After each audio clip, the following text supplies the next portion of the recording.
Bonjour tout le monde. Aujourd'hui, je vais présenter le cours de la variation terminologique en didactique. La variation terminologique en didactique désigne le fait qu'un même concept pédagogique peut être nommé par différents termes selon l'auteur ou le chercheur, le pays ou la région, le niveau scolaire, les approches pédagogiques ou le contexte d'enseignement. Autrement dit, on parle de variation terminologique quand plusieurs mots différents sont utilisés pour exprimer la même idée didactique.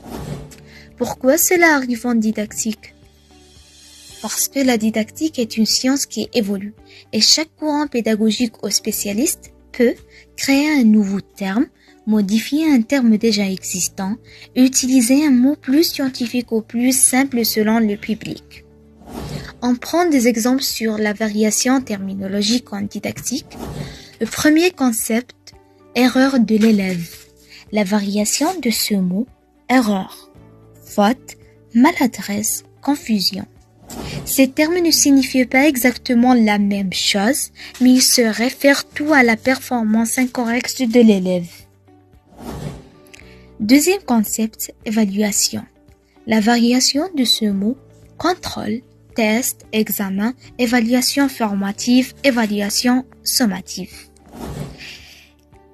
Pourquoi existe-t-il une variation terminologique?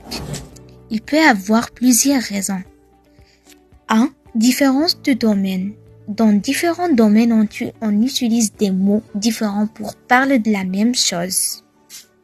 Exemple, ordinateur, l'informatique, machine, langage général, le PC, informatique, grand public. 2. Différence de pays ou de région. Des pays parlent de la même chose avec des mots différents. Exemple, portable, France, laptop, c'est anglais, micro-ordinateur, Canada. 3. Différence de niveau de langage. Un mot peut varier selon qu'on parle de manière familiale, standard, scientifique. Exemple, mal au ventre. Langage médical, c'est douleur abdominale. 4.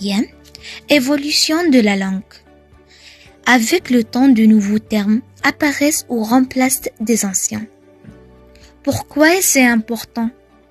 La variation terminologique est importante. Pour comprendre les textes, même si les mots changent, pour enseigner correctement les concepts, pour faire de la recherche linguistique, didactique, terminologie, et pour traduire correctement les textes.